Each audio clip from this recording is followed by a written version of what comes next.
Hello dear students, welcome to ATP star super learning platform. कैसे हो आप लोग? आज हम डिस्कस करने जा रहे हैं केमिकल काइनेटिक्स के अच्छे अच्छे प्रॉब्लम। ठीक है, बिल्कुल ध्यान से देखना है, काफी लर्निंग होने वाली है प्रॉब्लम सॉल्विंग से ही आपके अच्छे कंसेप्ट बनेंगे। ठीक है, तो चलो पहला क्वेश्चन देखते हैं। ठीक है, बिल्कुल बेसिक्स क्वेश्चन से उठा रहा हूं मैं। ठीक है, rate of formation of SO3 in the following reaction 2SO2 plus O2। जब भी रिएक्शन दी हुई है हम उसको लिख लेते हैं 2SO2 give plus O2 gives 2SO3। ठीक है, आपको रेट ऑफ फॉर्मेशन दिया हुआ है, प्रोडक्ट अपीयर हो रहा है, दैट इज आपको क्या देके रखा है, DSO3/dt की वैल्यू देके रखी है। और वो क्या देके रखी है बताओ? वो देके रखी है 80 ग्राम मिनट इनवर्स। समझ रहे हो मेरी बात? लेकिन आपको पता है रिएक्शन में मोल से मोल डील होते हैं, कंसंट्रेशन से कंसंट्रेशन डील होती है।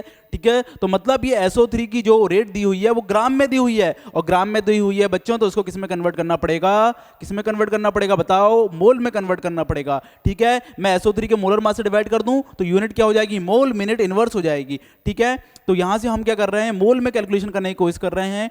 DSO3/dt is equal to 80 divide by SO3 का मोलर मास 80 होता है, और ये क्या हो जाएगी? मोल मिनट इनवर्स। तो SO3 के अपीयर होने की रेट डियर स्टूडेंट्स क्या हो गई? 1 मोल मिनट इनवर्स हो गई। क्या हो गई? 1 मोल मिनट इनवर्स। ठीक है, अब rate of reaction, rate of disappearance and rate of appearance के टर्म्स में कैसे लिखे जाता है बताओ? रिएक्शन की रेट क्या होगी? R इज इक्वल टू होगा बताओ 1/2 DSO3/dt। ठीक है, प्रोडक्ट के लिए क्या करो? Rate of appearance divide by इसका स्टोइकियोमेट्रिक कोएफिशिएंट कर दो, और रिएक्टेंट के लिए क्या करो? -1 DO2/dt, rate of disappearance upon उसका stoichiometric coefficient, that is upon 1। आपसे क्या पूछा है? रेट ऑफ डिसअपीयरेंस ऑफ क्या बताना है आपको? O2 बताना है, दैट इज आपको -DO2/dt बताना है। लेकिन देखो सब में आंसर किस में दिया हुआ है? ग्राम मिनट इनवर्स में। तो इस बार मोल से मोल डील हो रहा है, तो जो O2 की डिसअपीयर होने की रेट आएगी वो किस में आएगी? वो किस में आएगी बताओ? वो आएगी मोल मिनट इनवर्स में। तो O2 का ग्राम मिनट इनवर्स में आंसर देना है तो आपको वापस उसके मोलर मास से मल्टीप्लाई करना पड़ेगा। ठीक है, तो देखो यहां पे हम वैल्यू रख दें 1/2 इंटू इसकी SO3 की क्या आ गई? 1 इज इक्वल टू -DO2/dt। समझ रहा हो मेरी बात? तो बताओ DO2/dt की वैल्यू कितनी आ गई? -DO2/dt की वैल्यू कितनी आ गई? डिसअपीयर होने की रेट क्या होगी? -DO2/dt, that is 1/2। तो अब ये किस में आई है बताओ? ये आई है आपकी मोल इन मिनट इनवर्स में। किस में आई है? मोल मिनट इनवर्स में, क्योंकि रिएक्शन में मोल से मोल डील कर रहे हैं। समझ रहा हो मेरी बात? ठीक है, तो बताओ अब मास में आंसर देना है तो -DO2/dt, ग्राम मिनट इनवर्स में आंसर देना है तो 1/2 को उसके मोलर मास से मल्टीप्लाई कर दो। मोल से मास में जाने का तरीका क्या है? मोलर मास से मल्टीप्लाई करो, दैट इज 32। तो हमारा कितना आंसर आ जाएगा बताओ? 16 ग्राम मिनट इनवर्स। क्या आपको ये कंसेप्ट क्लियर है? क्या बोलो क्लियर? चलो आगे बढ़ते हैं, अगले क्वेश्चन की तरफ मूव करते हैं। हाँ जी, अगला क्वेश्चन देखो। हाँ, ये है, if a first order reaction is completed to the extent of 80% and 20% in time interval. तो जब भी फर्स्ट ऑर्डर आया तो उसको अपन ने रेट लॉ लिख लिया। के क्या होता है? 1/t ln of A0 upon 80। ये A0 क्या है डियर स्टूडेंट्स? ये A0 है t इक्वल टू 0 पे A की concentration, that is reactant. A convert हो रहा है, लेट से ऐसी रिएक्शन मान लो A और B में, तो t इक्वल टू 0 पे केवल रिएक्टेंट प्रेजेंट है, दैट इज A, उसकी कंसंट्रेशन क्या? A0। और टाइम AT क्या है? AT क्या है? A की बची हुई कंसंट्रेशन आफ्टर टाइम t, उसको हम क्या लिखते थे? A लिखते थे t इक्वल टू 0 पे, और time t equal to t पे क्या लिखते थे? A-x लिखते थे, और ये A-x क्या है? बची हुई कंसंट्रेशन। ठीक है, उसने बोला if first order reaction is completed to the extent of 80% and 20% time interval T1 and T2। ठीक है, तो रेट लॉ लगा रहा हूं, T1 is equal to 1/k, और T1 टाइम में कितनी रिएक्शन कंप्लीट हो गई थी? यदि ये अमाउंट कितना था? ए का इनिशियल अमाउंट 100 था, ए का इनिशियल अमाउंट कितना था? 100 था, तो कितनी परसेंट कंप्लीट हो गई थी? 80% कंप्लीट हो गई थी। तो रिएक्टेंट बचा कितना होगा? 80% कंप्लीट हो गई, मतलब ए का 80% प्रोडक्ट में चला गया, तो ए बचा कितना? 20%। तो इसको मैं 20 लिख सकता हूं, लिख सकता हूं 20। समझ में आ रहा है? ठीक है, T2 क्या लिखोगे? T2 वो टाइम है जब रिएक्शन 20% कंप्लीट हुई। 20% कंप्लीट हुई मतलब रिएक्टेंट का 20% प्रोडक्ट में कन्वर्जन में चला गया, तो रिएक्टेंट बचा कितना? 80%। कितना बचा? 80%। तो कितना हो जाएगा? 100/80। तो यहां से अपन क्या कर लेंगे? T1 अपॉन T2 निकाल लें, तो यहां से हमारा T1/T2 आ रहा है डियर स्टूडेंट्स, वो आ रहा है कितना? ln of 100 minus ln of 20 upon ln of 100 ठीक है, माइनस ln ऑफ 80। इसको आप लॉग में कन्वर्ट कर लोगे, तो लॉग में कन्वर्ट करने का तरीका क्या है, 2.303 से मल्टीप्लाई कर दो। क्या करो, 2.303 से मल्टीप्लाई कर दो, तो सब में 2.303 कॉमन निकलेगा, तो सबका 2.303 कैंसिल आउट हो जाएगा। तो फाइनल हमारा T1 अपॉन T2 क्या बचेगा डियर स्टूडेंट्स, वो बचेगा log 100, ठीक है, माइनस log 20, ठीक है, upon log 100 upon minus log 80, ठीक है। इसको सॉल्व कर लेंगे, log 100 को अपन 2 लिख सकते हैं, log 2 की तो वैल्यू आपको पता है, log 2 की वैल्यू क्या होती है बताओ, log 2 की यहाँ पे देखो log क्या आ रहा है, ये 20 आ रहा है, ठीक है, तो log 2 की वैल्यू 0.3 होती है, ठीक है। इसको क्या लिख सकते हैं log 20 को, log 2 plus log 10, log a plus log b क्या होता है, log a इंटू b, तो इसको मैंने क्या लिख दिया 0.3 प्लस 1, ठीक है डियर स्टूडेंट्स। और नीचे क्या आ जाएगा 2 माइनस, ठीक है, ये कितना है log 80 है, इसको क्या ले सकते हैं log 8 प्लस log 10, और log 8 क्या हो जाएगा, log 8 हो जाएगा 3 टाइम्स ऑफ log 2, कितना हो जाएगा 3 टाइम्स ऑफ log 2, ठीक है, कितना हो जाएगा 3 इंटू 0.3, ठीक है, प्लस log 1 दैट इज 1, ठीक है। तो यहाँ से आप सॉल्व करोगे, ये कितना जाएगा 1.3, तो वो कितना बचा 0.7 बचा, ठीक है, अपॉन 2 माइनस ये कितना गया 0.9 प्लस 1, 0.9 प्लस 1 1.9, और 2 में चला गया वो कितना बचा बताओ 0.1 बचा, तो यहाँ से आपका आंसर क्या आ जाएगा 7/1, ये रेशो आ गया। तो हमारा फाइनल आंसर क्या होगा डियर स्टूडेंट्स 7। क्लियर है कंसेप्ट। तो इस तरीके से फर्स्ट ऑर्डर के एप्लीकेशन पे आप क्वेश्चन कर सकते हो। क्लियर है क्या कंसेप्ट। अगले क्वेश्चन की तरफ मूव करते हैं डियर स्टूडेंट्स, ठीक है। हाँ चलो, अब देखो ये बढ़िया सा क्वेश्चन है। अब हमको क्या करना है, ध्यान से देखो, क्या ग्राफ तरीके से विजिबल है, ठीक है। चलो, अब इसने बोला है एक फर्स्ट ऑर्डर रिएक्शन हो रही है जहां पे Na कन्वर्ट हो रहा है B में, कंसंट्रेशन वर्सेस टाइम ग्राफ दिया हुआ है, हाफ लाइफ देके रखी है आपको, टी हाफ कितना देके रखा है 24। Clear concept. उसने बोला find the value of N, ठीक है, हाफ लाइफ 24 है, और ये टाइम देखो क्या है, इस पॉइंट पे देखो 48 मिनट पे कंसंट्रेशन ऑफ बी और कंसंट्रेशन ऑफ ए क्या है डियर स्टूडेंट्स, बराबर है, क्या है बराबर है, ठीक है। तो चलो अपन डील करते हैं क्वेश्चन को, ध्यान से देखना, ठीक है। अब देखो ए की कंसंट्रेशन किस तरीके से आती है, ए नॉट ई की पावर माइनस के टी, ये आती है, ठीक है। और बी की कंसंट्रेशन क्या होती है एक्स, तो ये क्या है बताओ, ए माइनस एक्स के बराबर आ गया, ए ई की पावर माइनस के टी, तो एक्स की वैल्यू क्या हो जाएगी, ठीक है, x की वैल्यू क्या हो जाएगी, ध्यान से देखो, देखो मैं क्या कर रहा हूं, स्टार्टिंग से क्वेश्चन आपको बता रहा हूं, ठीक है। Na कन्वर्ट हो रहा है B में, ठीक है, t इक्वल टू 0 पे इसकी कंसंट्रेशन डियर स्टूडेंट्स A मान लो, इसकी क्या थी 0 थी, टाइम t पे लिखोगे A माइनस एक्स, क्लियर है। तो देखो इसके n मोल से इसके 1 मोल बनते, तो x से कितने बनेंगे, x बाय n, कितने बनेंगे x बाय n, ठीक है। आपको पता है AT की वैल्यू कितनी आती है, A नॉट ई की पावर माइनस के टी, यही आती है। और ए टी क्या होता है, ए की बची हुई concentration that is A minus X is equal to A e की पावर माइनस के टी। ये बात समझ में आई। तो बताओ एक्स की वैल्यू क्या आ गई, एक्स की वैल्यू क्या आ गई, ये आ गई ए 1 माइनस ई की पावर माइनस के टी। ये बात समझ में आएगी आपको, ठीक है। चलो अब सुनो मेरी बात ध्यान से सुनना, ठीक है।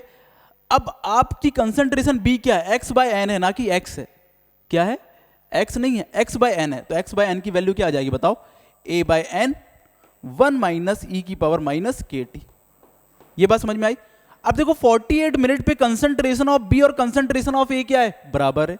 तो मैं अगला कंसेप्ट क्या बोल रहा हूं, एट, ध्यान से देखना, एट 48 मिनट हम क्या करने जा रहे हैं, कंसंट्रेशन ऑफ ए किसके बराबर करने जा रहे हैं, कंसंट्रेशन ऑफ बी के बराबर। कंसंट्रेशन ऑफ ए क्या है, ए इंटू ई की पावर माइनस के टी, और कंसंट्रेशन ऑफ बी क्या है, ए बाय एन ई 1 माइनस ई की पावर माइनस के टी। ये कर सकते हैं क्या, ठीक है। ए से ए चला गया डियर स्टूडेंट्स। के की वैल्यू कैसे निकाल सकते हैं, टी हाफ देके रखा है आपको, टी हाफ कितना देके रखा है बताओ, 48 मिनट देके रखा है। तो बताओ के कितना हो जाएगा, के हो जाएगा कितना आपका, क्या आता है टी हाफ का फॉर्मूला, ln2 बाय के आता है, ठीक है। तो ln2 बाय क्या हो जाएगा आपका, टी हाफ कितना है, टी हाफ देके रखा 24 देके रखा, क्या देके रखा है 24।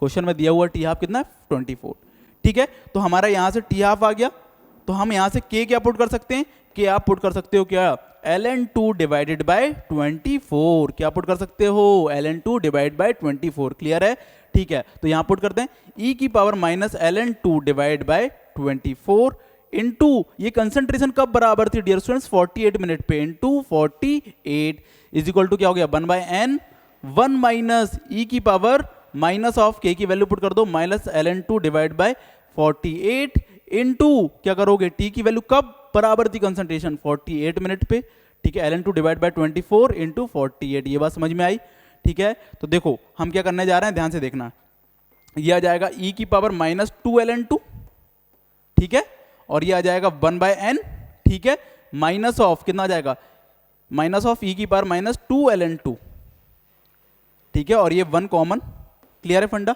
ठीक है। अब देखो क्या कर रहा हूं मैं, ध्यान से देखना, ये -2 को यहां ले जा लेता हूं तो वो 2 का स्क्वायर बनेगा, लेकिन -2 के साथ तो क्या हो जाएगा, वो ये क्वांटिटी बचेगी आपकी 1/4, ये बात समझ में आती है कि नहीं, कितनी बचेगी 1/4, ठीक है।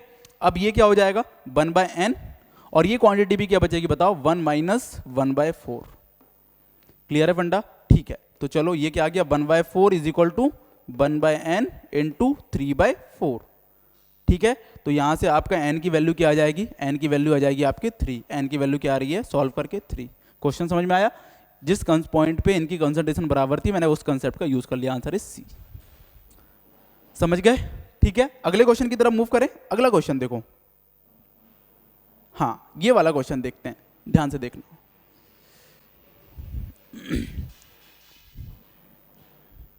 पढ़ लो ध्यान से question. The decomposition of N2O5 in chloroform was followed by measuring the volume of O2। First order kinetics को किसके टर्म्स में डील करना है, वॉल्यूम ऑफ O2 के टर्म्स में डील करना है। आपको रिएक्शन देके रखी है 2N2O5 गिव्स 2N2O4, ठीक है, प्लस O2 गैसियस, क्लियर है, ठीक है। The maximum volume of O2 gas evolve was 100 centimetre cube, और 500 मिनट में O2 का कितना वॉल्यूम मिला था 90 सेंटीमीटर क्यूब मिला था, कितना मिला था 90 सेंटीमीटर क्यूब, ठीक है। तो देखो हम क्या लेते थे t इक्वल टू 0 पे इसकी कंसंट्रेशन A थी, ठीक है, और t इक्वल टू t पे हम क्या लिखते थे a माइनस एक्स, ठीक है। तो ये कितना आ जाएगा x और ये कितना आ जाएगा x/2, 2 से 2 बनते हैं तो x से x बनेंगे, 2 से 1 बनते हैं तो x से कितने बनेंगे x/2, ये मोल आ गए, ठीक है। हाँ ये कंसंट्रेशन से डील कर रहा हूं।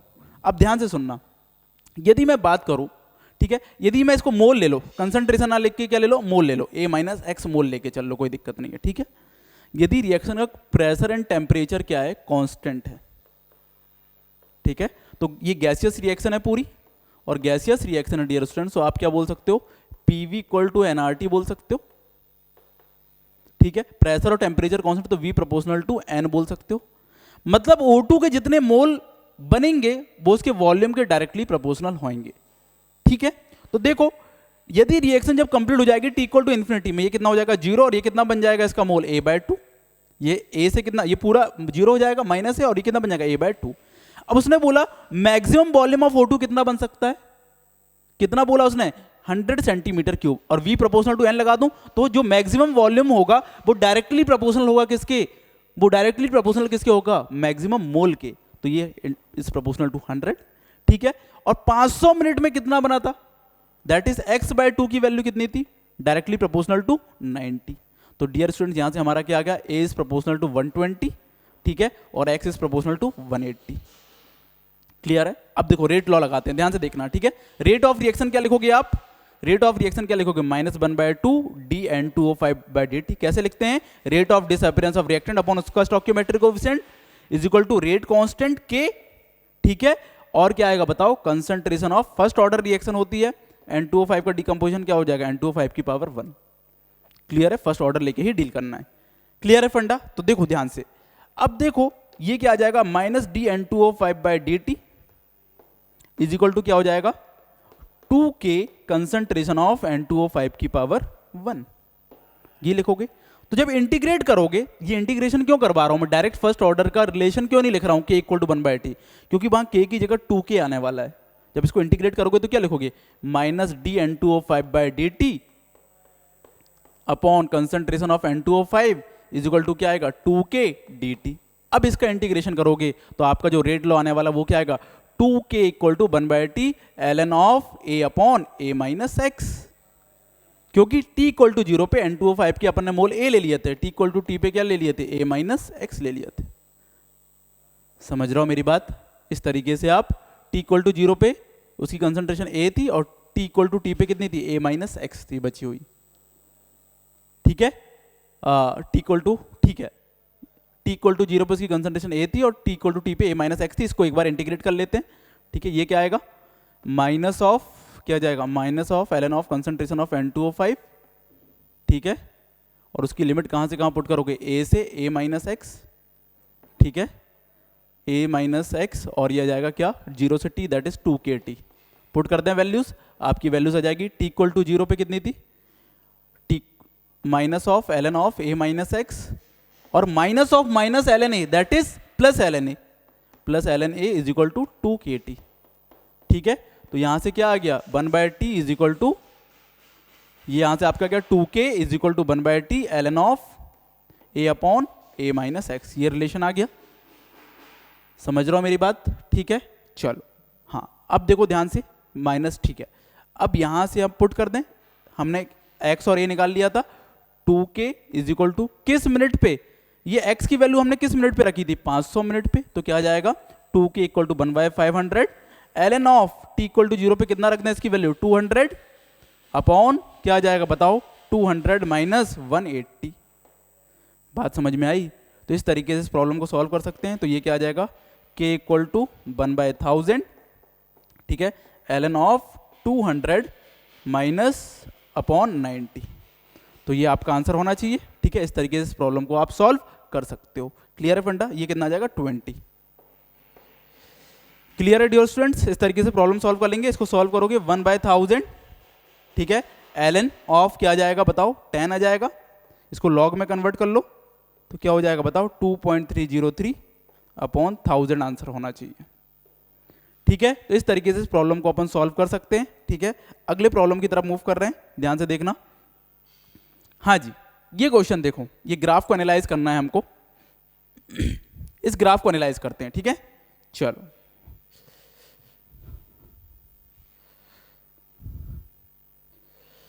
क्या कह रहा है ये क्वेश्चन, ध्यान से देखना। कंसिडर द रिएक्शन, कौन सी रिएक्शन है, NH2NO2 एक्वस किस में कन्वर्ट हो रहा है N2O गैसियस में प्लस H2O लिक्विड में। कंसंट्रेशन ऑफ नाइट्रामाइड, ये नाइट्रामाइड है, as a function of time is shown, ये ग्राफ दिया हुआ है, ठीक है। अब देखो ये ग्राफ आपको प्रॉपर दिखना चाहिए तभी जाके क्वेश्चन हो पाएगा, तो बिल्कुल ध्यान से देखना इसको। हाँ देखो अब क्या बोल रहा है, which line represent the correct tangent to the graph at origin t equal to 0। अब देखो रिएक्टेंट, ये किसका ग्राफ दिया हुआ है, रिएक्टेंट का टाइम के साथ दिया हुआ है, और रिएक्टेंट के ग्राफ का स्लोप निकालोगे with respect to time, that is minus dNH2NO2/dt करोगे तो ये क्या आएगा, उस रिएक्टेंट की रेट ऑफ डिसअपीयरेंस आएगा, किस रेट से वो रिएक्टेंट डिसअपीयर हो रहा है। तो इस ग्राफ का स्लोप क्या देने वाला है, रेट ऑफ डिसअपीयरेंस। तो उसने बोला कि correct tangent t equal to 0 पे कौन सी है, 4 टेंजेंट देके रखी है, एक 1 2 3 4, ठीक है। तो करेक्ट टेंजेंट कौन सी है, मतलब मेरे को t इक्वल टू 0 पे टेंजेंट क्या करेगी, टेंजेंट क्या कर रही है उस पर्टिकुलर पॉइंट पे, ग्राफ का स्लोप बताएगी। ग्राफ का स्लोप बताएगी तो टेंजेंट क्या बताएगी, टेंजेंट आपको बताएगी कि उस समय t इक्वल टू 0 पे यदि टेंजेंट पूछ रहा है तो t इक्वल टू 0 पे किस रेट से रिएक्शन इसके डिसअपियर होने की, t इक्वल टू 0 पे रेट क्या थी, ये बोलते हैं t इक्वल टू 0 पे इसके डिसअपियर होने की रेट क्या थी, ठीक है। उसकी वो रेट किससे आएगी, इस ग्राफ के स्लोप से आएगी, ठीक है। तो t इक्वल टू 0 पे आपको करेक्ट स्लोप आइडेंटिफाई करना पड़ेगा 4 लाइन से। समझ रहे हो मेरी बात। अब देखो क्वेश्चन को समझो, ध्यान से देखना, आपको देके रखा है, ठीक है, आपको कोई भी इंफॉर्मेशन, चलो ठीक है, ये क्या रिएक्शन है आपकी, फर्स्ट ऑर्डर रिएक्शन है, ग्राफ देख के समझ में आ रहा है क्या है, फर्स्ट ऑर्डर रिएक्शन है। तो रेट लॉ क्या बोलता है, R is equal to K concentration of A की पावर 1, ठीक है, रेट ऑफ रिएक्शन। और ये कौन है हमारा, कंसंट्रेशन ऑफ NH2NO2, ठीक है, ये रेट ऑफ रिएक्शन है, ठीक है। अब रेट ऑफ रिएक्शन के लिए देखो T हाफ क्या है, पहले हम पता करते हैं T हाफ क्या है। इनिशियली 0.4 कंसंट्रेशन थी रिएक्टेंट की, तो 0.4 का हाफ क्या होगा 0.2, और 0.2 कंसंट्रेशन कब हुई, वो हुई 120 मिनट में। तो ये 120 मिनट क्या रहा होगा, T हाफ रहा होगा उस रिएक्शन का, क्या रहा होगा, T हाफ रहा होगा। तो क्या आ जाएगा बताओ, इसको लिखते हैं अपन डायरेक्टली, K क्या हो जाएगा बताओ, ln2 upon T half, that is T half कितना 120 इनटू, कब आपको रेट पता करना है रिएक्शन की, t इक्वल टू 0 पे, और t इक्वल टू 0 पे नाइट्रामाइड की कंसंट्रेशन क्या थी 0.4 थी, कितनी थी 0.4 थी, ये क्या आ गई, रेट ऑफ रिएक्शन। अब रेट ऑफ रिएक्शन को किससे रिलेट करना है हमको, हमें किसके, ये ग्राफ का स्लोप क्या देगा, rate of disappearance of reactant, और रिएक्टेंट कौन है, नाइट्रामाइड है। और देखो रेट ऑफ रिएक्शन को नाइट्रामाइड के डिसअपीयरेंस से कैसे रिलेट करते हैं, आर क्या होगा, ROD अपॉन स्टोइकियोमेट्रिक कोएफिशिएंट इसका 1, तो रेट किसके बराबर आ जाएगा बताओ, -dNH2NO2/dt के बराबर आ जाएगा। तो मतलब इस रेट से डिसअपियर हो रहा था कौन, नाइट्रामाइड। कौन डिसअपियर हो रहा था, नाइट्रामाइड डिसअपियर हो रहा था। कब, t=0 पे, क्योंकि कंसंट्रेशन 0.4 वाली कब रखी है, t=0 पे रखी है। अब जिस लाइन का ग्राफ का स्लोप इसके बराबर आ जाएगा वो करेक्ट आंसर होगा। ठीक है, कैसे चेक करोगे, हर लाइन का ग्राफ का स्लोप निकालोगे। जैसे मैं ये डायरेक्ट आपको क्या कर रहा हूं, जैसे हमारा फाइनल आंसर डी दिया हुआ है, तो डी ग्राफ का मैं स्लोप निकालता हूं, ठीक है, फोर्थ का, ठीक है, ये वाला ग्राफ है, तो ये वैल्यू कितनी होगी बेटा, ये हो जाएगी 173, कितना 173, डी लाइन का स्लोप निकाल रहा हूं, ठीक है, ठीक है। एक्स एक्सिस की वैल्यू कितनी होगी, 0 से 173, तो ये पूरी मेजरमेंट होगी 173, और ये कितना हो गया 0.4, और ये कितना हो गया 0.4। तो जो ये वाली वैल्यू है ना 0.4 अपॉन 173, इसके बराबर आना चाहिए, और वो आएगी। ठीक है, तो इस तरीके से इंडिविजुअल लाइन का स्लोप चेक कर लेंगे। समझ रहे हो मेरी बात, तो इस तरीके से वाला प्रॉब्लम हो सकता है। ठीक है, रेट निकालने का तरीका क्या है, रेट लॉ पे चले जाओ, रेट ऑफ रिएक्शन को इंडिविजुअल रेट से रिलेट कर दो। क्लियर है फंडा। ठीक है, अगला क्वेश्चन देखो। हाँ, ये क्वेश्चन है पैरेलल रिएक्शन का, ध्यान से देखना।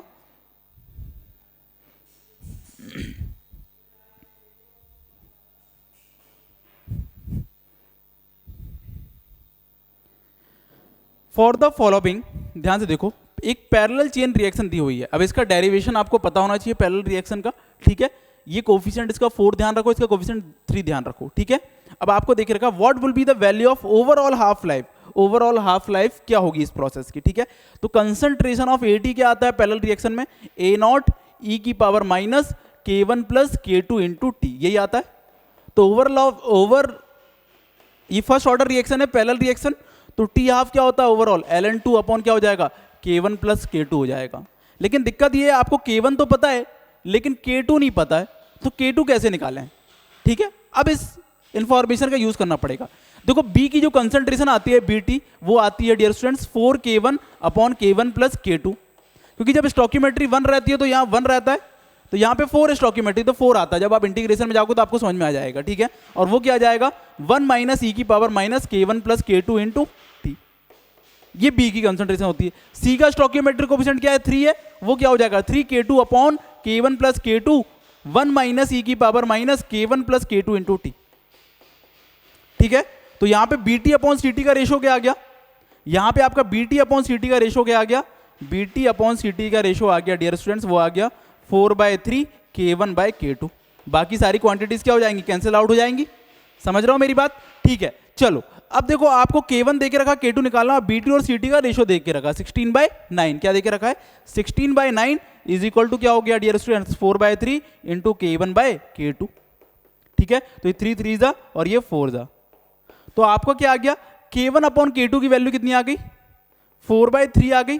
और आपको क्या देके रखा, K देके रखा है, K1 देके रखा है, वो कितना देके रखा 2 into 10⁻³ upon K2 is equal to क्या हो गया डियर स्टूडेंट्स 4/3। तो यहां से आपकी K2 की वैल्यू कितनी आ गई 6/4 इंटू 10⁻³, और वो वैल्यू कितनी आ जाएगी, डिवाइड कर दें 4 1 जा 4, ठीक है, 1.5 इंटू 10⁻³। ओवरऑल हाफ लाइफ क्या हो जाएगी T half ln2 upon K1 plus K2, K1 कितना है आपका 2 इंटू 10⁻³, ठीक है, प्लस 1.5 इंटू 10⁻³। इस तरीके से आपका क्या आ जाएगा, क्या निकालना था आपको, ओवरऑल हाफ लाइफ निकालना था, वो वैल्यू आ जाएगी। ठीक है, वो कितनी आ जाएगी 1000 ln2, ठीक है, अपॉन 3.5, और ln2 की वैल्यू क्या थी 0.693, तो ये वैल्यू हो जाएगी 693 अपॉन 3.5। इस तरीके से अपना आंसर आ जाएगा। ठीक है, तो ओवरऑल हाफ लाइफ निकल आएगी। ठीक है, आपसे किस में पूछा है आंसर, इन मिनट्स पूछा है, इन मिनट्स पूछा है। ये आंसर आपका आने वाला है सेकंड में, किस में आने वाला है सेकंड में। तो ठीक है, डिवाइड बाय 60 कर दोगे तो वो क्या हो जाएगा, मिनट हो जाएगा, क्या हो जाएगा, मिनट हो जाएगा। तो इस तरीके से प्रॉब्लम सॉल्व कर सकते हैं। ठीक है, तो ये हमारा डिस्कशन था, अच्छे क्वेश्चंस थे। ऐसे अच्छे क्वेश्चंस करोगे तो आपका लेवल अपने आप इंक्रीज होगा। ठीक है, बढ़िया क्वेश्चंस करो, क्वालिटी ऑफ क्वेश्चंस करो, नॉट क्वांटिटी ऑफ क्वेश्चंस। ठीक है, ये नहीं कि एक से क्वेश्चन बहुत ज्यादा कर रहे हैं। ठीक है, हमको वेरिएशन चाहिए क्वेश्चन में, तब जाके टॉपिक में होल्ड आती। ठीक है dear students, okay, tata bye bye.